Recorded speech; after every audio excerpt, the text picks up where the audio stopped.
Who does?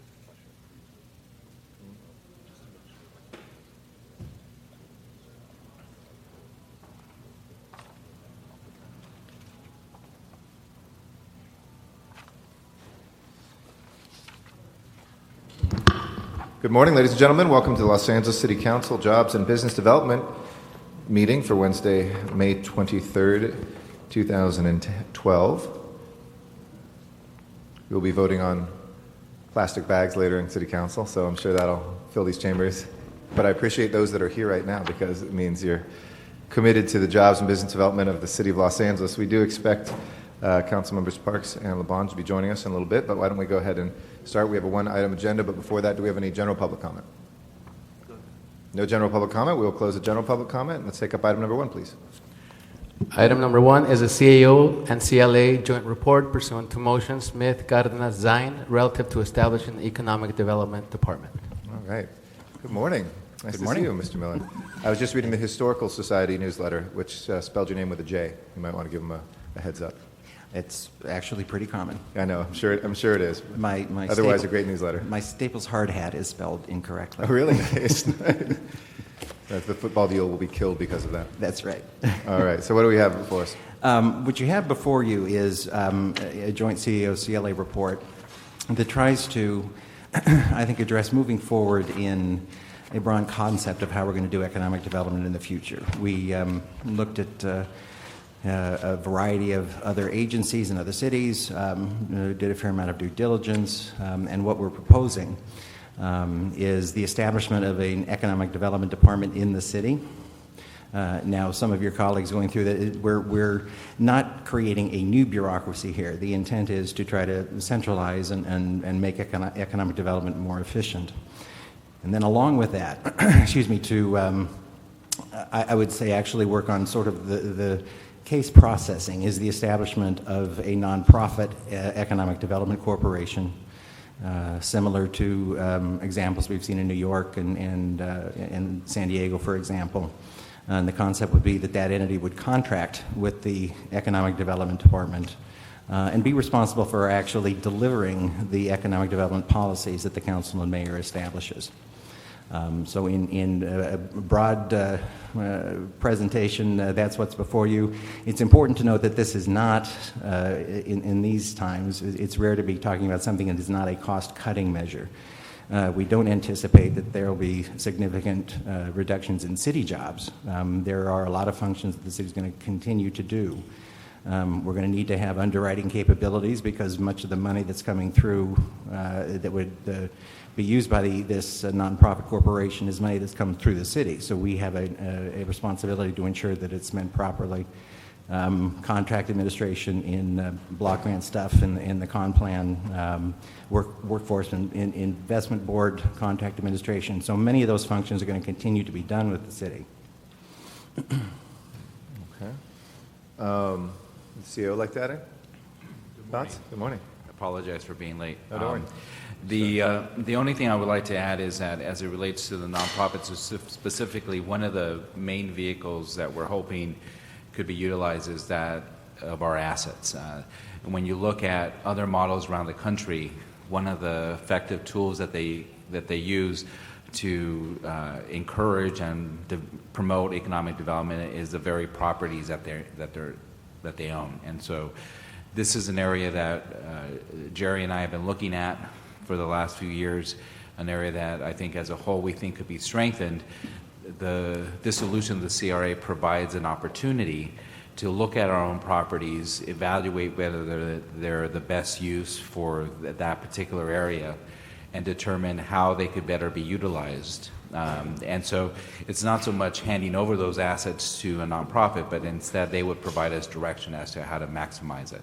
A good example of that, of course, is the LA Mall as an example of property that the city owns that could perhaps be better utilized for greater economic... You don't love it the way it is now? You know, there's room for improvement there. But also properties owned by the proprietaries, not just those owned by the city, as part of an overall strategy. And I might add also on the property issues, the importance of it. I think the concept is, and it's sort of two tracks. The CEO is working on an RFP for best management practices, and I think there's a broad understanding that we need to do better in understanding our assets. For example, I know that you were working very hard on a yard in your district and trying to, whether it's green space, but we've got sanitation yards, we have street services yards, we have street lighting yards, we have general services yards, we have DWP yards. So an actual asset manager can try to work with those, find out ways of being more efficient, combining yards. Those properties are generally zoned industrial, so that they could then be, which is important for quality job creation. So it's those sorts of strategies then that we think that this nonprofit could assist in economic development. Okay. With the on page 3 of the report, you talk about the new city department being governed by a board of directors with appropriate oversight. That is not that's not the nonprofit. That's the economic development department here. Correct. Okay. Would there be any formal role in the nonprofit? I mean, we've gone through this with EITC and then EIDC, excuse me, and then going to the Film LA model. I assume we're looking more at a Film LA model than something in which any of the city elected officials would have any formal role on a board or anything like that. That is, again, the concept going in, but one of the things we want the consultant to do is to be able to advise on how the nonprofit board should be structured so that it is efficient and so that it works well. But yes, our understanding is that it would be a contractual relationship with the nonprofit with a separate board, and they would be held accountable for deliverables under that contract.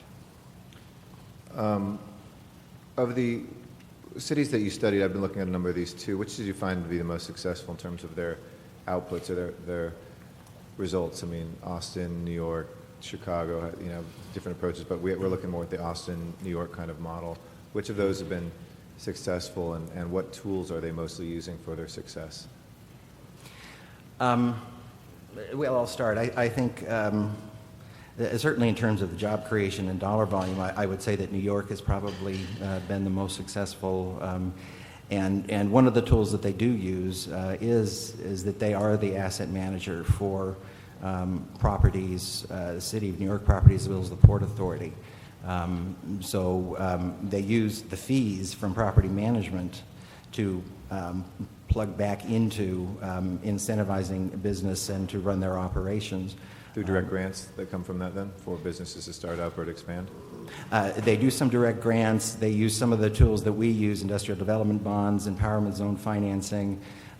They also, however, have the ability to give rebates on things like property tax, which is something that we wouldn't have the authority to do. So they have some tools, but they've been very successful. And they get that through state legislation? Yes. They also have an income tax, I know, as well at the city level. Right. I expressed some concern that we had slashed the $2.5 million in the mayor's budget for this to $500,000 when we were in budget. Is this all going to be able to be achieved with just $500,000 in your opinions? Well, ultimately, I think it depends on where the council heads. I think the $500,000 is sufficient for consultant studies to try to put the meat on the bones. If we're going to move forward in this direction, to tell us how to do it, $500,000 should be enough. In some of your committees, there was a desire by some of your colleagues to sort of step back and take a broader look at whether this structure, as it's presented, makes any sense. So it really, I think, depends on the instructions that are given to the consultant. Now, in terms of startup funding, no, it's not nearly enough. I think going through the budget process and recognizing that it will take some time to have an entity in place that will actually be able to spend money, the thought by the budget committee was that the $500,000 was sufficient for the consultant studies. And if I could add too, is that I think part of the initial recommendation for the 2.5 was to be able to also provide matching dollars from outside the city with foundations and with the private sector community. And so to the extent that the city wants to build a partnership with the private sector on the development of the nonprofit, then it's probably important that we also demonstrate that we're committed as a city to do this as well. We do have one speaker card, Cheryl Parisi, if you'd like to come forward on item number 1. Thank you very much. You're welcome. Good morning. I just wanted to speak specifically about the rush to moving forward on the nonprofit model. Yesterday there was considerable deliberation in the Personnel Committee on this issue, and many testified, including the building trades. There is significant concern in the labor community about oversight issues as it relates to the creation of a nonprofit. There are questions about the ability to facilitate project labor agreements, local hire, general oversight. We know our experience in the city of Los Angeles is that the council has over a number of years asserted more and more direct oversight over even the Community Redevelopment Agency because of issues that arose. And that was its own city agency. We think that it is premature to assume that the consultant will produce or move forward on the nonprofit model. We would really ask that the council would step back to ask the consultant to do a study, to analyze different models, to be really thorough about questions of oversight and control, and then ultimately make a decision about the best model for economic development. Because, be clear, we are absolutely committed to the city moving forward with economic development activities. There is no question, and I certainly want my testimony today to be understood as a support of the city moving forward on economic development. However, there are serious questions about the ability of the city to have direct oversight over a nonprofit entity. Secondly, there has been much discussion today about better management of city assets. I'm here today to remind you that on July 1st, over 100 Community Redevelopment Agency employees will be laid off. If the city is serious about moving forward in economic development, do not dissipate the asset of these incredibly talented and skillful employees. We would implore you to direct the personnel department, to direct the city to move forward, to determine ways in which these employees can continue to be employed in other vacant City of Los Angeles positions so that we continue to hold the asset of these wonderful employees, highly skilled, and obviously with the ability to help us move forward in economic development. Great. Thank you. Thank you very much. I know our Deputy Mayor for Economic Development is here. Would you like to add anything to discussion? You can come forward to the table if you'd like. You can come forward to the table if you want.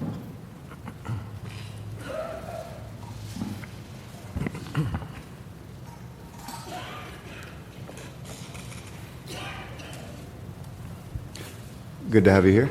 Good morning. Good morning. With the elimination of the redevelopment agencies, what we witnessed was one of the very few tools that the city has for economic development go away. And so one of our responsibilities within our office is to retain jobs and create jobs here in the city of Los Angeles. The facts are the facts. Our unemployment levels are higher than the county average, the state average, the national average. We have incredible assets within the city, which would lead someone to assume that perhaps those figures ought to be reversed in some way. Owning and operating our own port, the largest in North America, owning and operating our own airport, public utility, these assets need to be used in a more strategic way in order to create jobs, grow the tax base here in the city. The initiative to create an economic development entity separate and apart from the city structure is not a concept which we are creating from scratch, we believe. We believe there are successful models out there in other cities around the country who have clearly demonstrated for a very long time that this model can work and does work, creates jobs, grows their tax base. And so in working with the CLA and the CAO and members of council, we have evaluated numerous options and determined that a nonprofit entity was probably the most effective model in moving forward. I think to Miguel and Jerry's point about asset management, what we have to look at is what's within our control. How can we make a difference here locally? Our real estate is an incredibly important asset and tool. It's not always about dollars. And when we go out and try to attract business, we have to do it in a very strategic way. For example, it's one thing to try to attract a business to move into the city of Los Angeles from a neighboring city. Some would argue that that's not really growing the regional economy. What we need to do is bring a group together to focus on industries, to be able to attract companies and industries from around the globe to pick Los Angeles as their home. And to do that, you need a very skilled, expert group of folks who have a track record of being able to do that. And I think by establishing this group, albeit it will be smaller if it gets established now than perhaps it will be in 10 years, I think the city is headed in a very different direction and a very proactive direction to be able to focus on growing its tax base and creating good jobs and economic equality in many of our struggling communities across the city. Thank you. We also have LAEDC, which at the county level was brought together to do just this kind of work. What sort of partnership do we envision, or if you've thought that through, interaction with LAEDC, would we have either to be in sync with them, not to be duplicative of them, or to supplement what they're not doing right now? Well, I think certainly whether it's LAEDC or VICA or VEDC or the LA Business Council, I think all of those entities need to be, part of the discussion. They need to be at the table. The concept could be that LAEDC may, in fact, with other entities, form a nonprofit that wants to step in and actually contract with the city to do exactly the kind of job creation and to the deliverables that we're talking about here. So at this point, again, the concept is pretty broad, but our hope would be that the business community out there will step up and create the nonprofit entity that actually will be doing this work for the city. I mean, the difference between VICA, well, I guess actually VICA was helped formed by DWP, but LAEDC was spun off directly from the county, is my understanding. Right? I mean, or created by the county, similar to what the city's trying to do right now. So it's not just a chamber of commerce or a business association. It has some, I don't know, quasi-governmental, but it has certainly, the genesis was governmental, correct?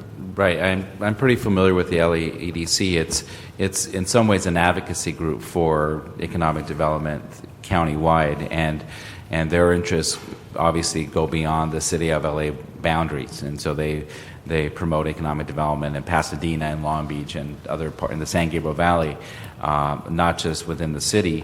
Their job is also to try to identify those businesses that are seeking to leave the region and try to advocate for them and provide them the kind of support so that they ultimately choose to stay. I think the one distinction between the LAEDC and what we're talking about is, number one, it's focused strictly on the city. It's looking at our own strengths, and as the deputy mayor talked about, that make us unique to other jurisdictions around the country. And then it also helps us establish specific goals and outcomes. So if the council establishes as a goal to bring in particular businesses that create so many jobs and actually have a target for the number of jobs to be created, then their responsibility would to provide us direction as to how to do that, or to generate new revenue for the city on top of what we're getting. Those are the kinds of things, as well as looking at how do we maximize our own assets. And I would also say, I think the concept in the nonprofit is they would actually be putting the deals together, if you will. For example, an import-export incubator at the harbor, finding property, helping put together the financing for an office park, trying to find venture capital, working with the city on some of our tools, and in response to Ms. Parisi, there's every expectation that any tools coming through the city, whether it be IDBs, whether it be through the LA Development Fund, whether it be through the con plan, whether it be through site-specific tax revenues, those are going to have city policy issues attached to them. So I don't see any difference in terms of when you're using city tools, what they would be required. So the entity would actually be out there putting the transactions together, finding the businesses, finding the pieces of money to make it happen, and bringing it to a close. If I may. And to an earlier comment about the difference between 2.5 million, which was what was proposed in the mayor's budget, and sort of where we're at today, we've had discussions with very large private sector organizations here in Los Angeles, and in concept articulated our idea of creating a nonprofit entity, much like what other major cities in the country have done. And I can tell you that the reception is quite intriguing. It's certainly not something that they've seen in the city of Los Angeles yet. And it's one where I believe we can be successful in getting not only their support, but their financial support in partnering up with us, so long as they see that the city of Los Angeles shows its commitment. And by that, I would mean asset management, perhaps funneling other functions of the city, along with financial commitment from the general fund to help launch this effort. And I think it is a challenge to try to convince others when we are challenged with putting enough skin in the game, per se.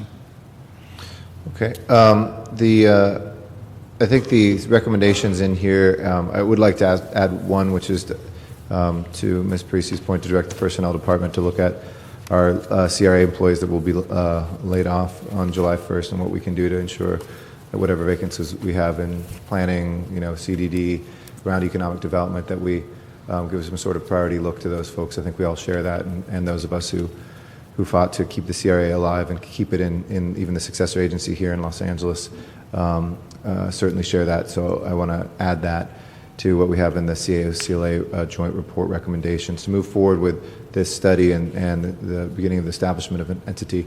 I do share the same concerns. I think we all want to maintain that level of control to be able to do economic development with the oversight for good economic development and in the city, and making sure there are good jobs as well. So we will keep a careful eye on that. But I want to see if Mr. Parks has any questions, and I'm going to have to step out in about 2 minutes, just for 5 minutes. I'm going to leave it in Mr. Parks' hands. No, I don't have any questions. I just want to say that in looking at the joint report, and particularly attachment 2 and 3, it's pretty clear that we need to do something. I mean, when you go back to Joe Milky Flores in 1989, saying we need to do something in at least about 15 other motions, and then when you look at attachment 3 and see all of the dispersed economic development, that everybody has a piece of it, it certainly would not have a clear direction. So I certainly support, and I think if we look at what's going on, and I think it's Renew LA with the NSP funds is a good model that shows where nonprofit is out dispersing, I guess maybe we got over $100 million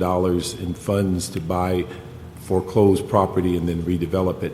And so that, I think, is an issue. The only thing I'd ask is that on motion 46 that we just had in the Budget and Finance, that certainly would like to ensure that the scope of the study certainly does not ignore what we have learned over the last several decades on CRA and some of the priorities as it relates to where places in the city does not have the infrastructure, does not have the in the sense of planning tools, or the density is overwhelming, that those be given some priority as we go forward. And I don't think we should just, and also I think we need to make sure that where projects in the future might be leveraged because of block grant, certainly that should be a priority, and we should be sensitive to those block grant type of definitions. So we'll go ahead without objection, then we'll move the report as amended. And thank you all very much. We will go on to item number 2. Item number 2 is the Community Development Department to report relative to the Year 13 Workforce Investment Board Annual Plan.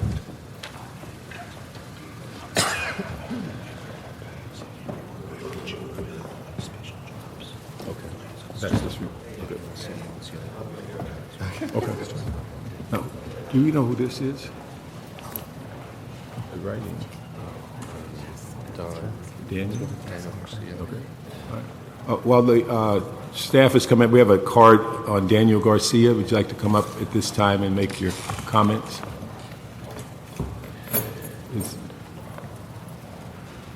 Daniel?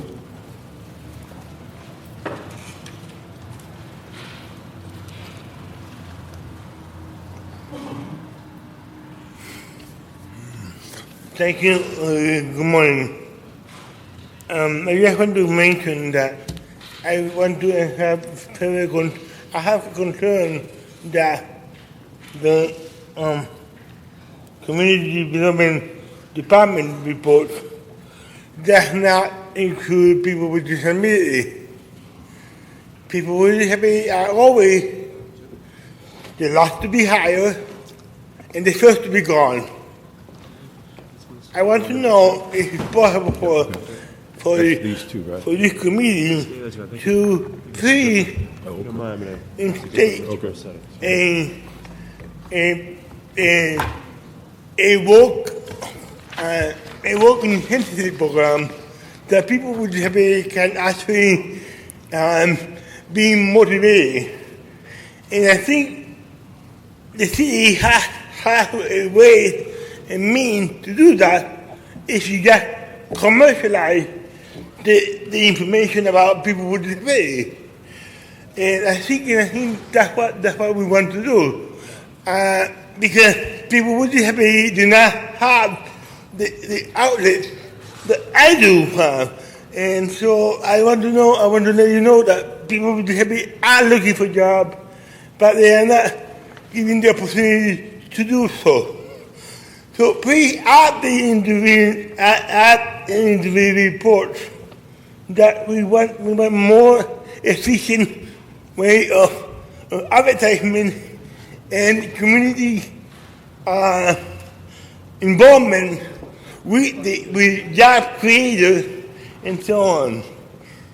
I want to say also that if you just do a community fair anywhere in LA,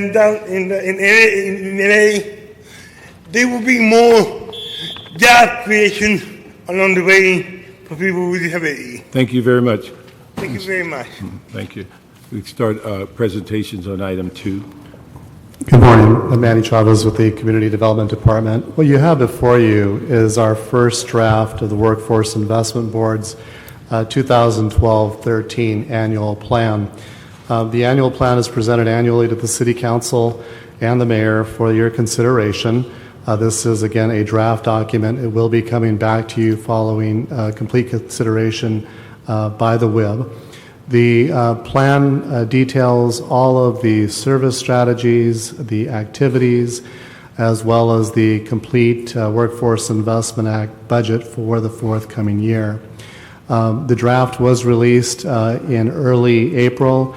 It has been circulated and presented to virtually all of the members of the WIB through their various committee meetings, and Greg Irish can elaborate on that. Tomorrow, it will actually go to the full Workforce Investment Board for their consideration, and if all goes well, shortly thereafter, we will transmit to you for your review as well. Just a couple of highlights. We did have the good fortune this year of essentially breaking even on our formula dollars. WI is structured by adult dislocated worker and youth funds. We were, of course, anticipating some reductions in our preliminary planning phase, but fortunately the state did advise us that we are looking essentially at level funding. However, using ARA funds from previous years, we had essentially banked a considerable amount of savings last year that we carried forward into this program year, essentially $13 million or so. And we will have virtually about half of that in terms of savings from this year going forward. So the net effect is we will be working with about $7 million less than we currently manage. We do, however, have sufficient revenue to fully fund our current WorkSource Center contractors. We are proposing, and the controller has actually requested, that we put the work source system out to bid next year. So we are intending to release an RFP as early as September of 2012 to re-procure that delivery system. We did actually re-procure our current youth system, which is referred to as the One Source Center system. Those recommendations will be coming forward to you shortly, probably concurrent with the annual plan. In terms of initiatives, the plan does continue with a focus on sector initiatives. The state has actually passed legislation that has increased the mandated requirement for the provision of training services to individuals served with WIA funds. Fortunately, that has been consistent with direction that the WIB and the City Council has actually already promoted to date. Nevertheless, we do have policies and directives that we will be issuing to our contractors, advising them of the increased requirement to provide additional services to our training services, rather, to our program participants. Good morning. Good morning. As Manny said, there are 6 strategies, so this plan is just a continuation of the past year's strategies. Overall, the mayor has had a goal for 8 years of placing 150,000 Angelenos in living wage jobs. We've actually committed ourselves to these 6 strategies, and they are to develop sector-based workforce training programs, as Manny mentioned, strengthen the region's workforce development system, leverage public sector hiring and contracting, and that was mentioned in previous testimony regarding economic development strategies. We're using the assets of the city to fulfill that obligation. Connect young people to jobs. As you know, we focus on summer jobs as well as year-round jobs and internships for young people. Moving incumbent workers into living wage jobs, and creating jobs through economic development activities. We have a scorecard that is tracking our progress on the 150,000 jobs initiative, and this plan, again, is just another step. We're just making progress with achieving that goal, and the plan comports to those strategies and that goal. Any comments? Just for answers to any questions. Speak. Just for answers to any questions. Okay. I don't have any questions. I think the 3 issues I'd like, and I think it's the same questions I ask every time I see you, is that I think we need to continue to make sure that the contractors' connections to the communities they serve is very clear and relevant, that the training leads to jobs, and that the contractors' compliance and results are routinely audited. Those are the 3 issues I think are very relevant, because we've seen in years past that people will tell us they've been trained to death, but it doesn't lead to a job. And there's a sense, whether it's accurate or not, that the further away the contractor is from the community they serve, the belief is that the communities do not get the service they think they warrant. And I think that with that, the concentration on where unemployment has been the greatest is always going to be a big issue. So those are the things that I think are relevant, and we look forward to your written report, because I understand this is just to give us a briefing verbally on what to expect in the future. And you're going to be surprised by some of the initiatives. We'll discuss it tomorrow at the full WIB. Mm-hmm. There is a move to undertake some special initiatives in South LA, because, as you know, South LA has been disproportionately hit by unemployment. So by the time we're finished the process, and again, you only have the first draft, the second draft is being presented to the WIB tomorrow. We want to brief every council member, and we are going to focus on those areas with highest unemployment. We heard you in your questions the last time we appeared, where you want specific results as to how many people from South LA are being served by these programs, and we're prepared to provide you with that information. Yeah. And I think what I was trying to get to at that last meeting was, and I agree that you picked the areas of employment or future employment that you think is going to be the highest return on our investment, but I don't know, and eventually it will, I guess, find a way to read itself out, is that whether the population that we're reaching for in certain communities fill those spots, because there's sometimes we're serving larger regions and we're benefiting other cities is what concerns me, and that we need to I think, have that very, very tight to ensure that when we're going out after these 5 or 6 different industries, that there's an employment pool in the unemployment area that can service that. And so that's the kind of mix that I'm looking for. It's a legitimate concern. It's something the department's probably going to have to address tomorrow. We don't have a residency requirement for receipt of all services. In certain cases, the federal government does not allow us to impose a residency requirement. But we've heard your comments. We are concerned about the fact, and it's a problem nationally, where we've trained, especially since the president gave us some ARA money, American Recovery money, and everyone is trained. The economy did not come back as quickly as it should have, so we have a lot of trained people without jobs. That is a challenge for every jurisdiction in the country.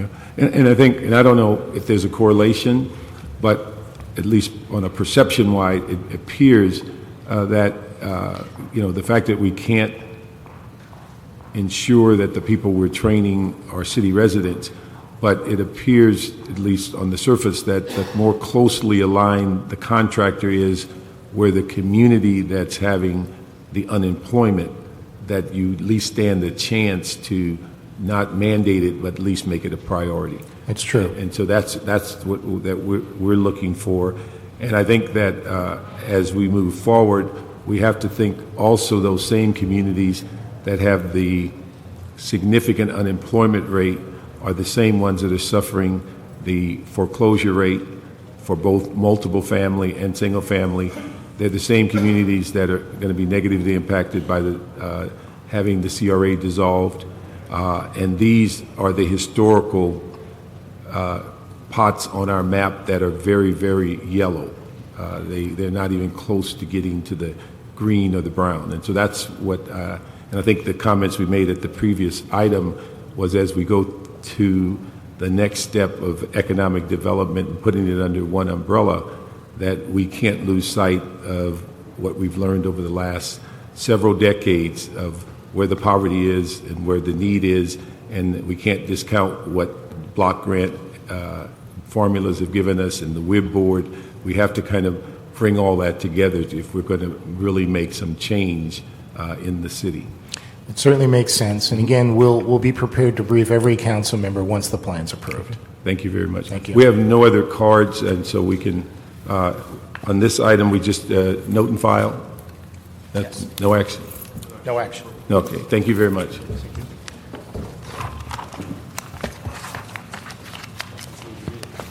And so that concludes the regular meeting of the Jobs Business Development Committee for May 23rd, 2012.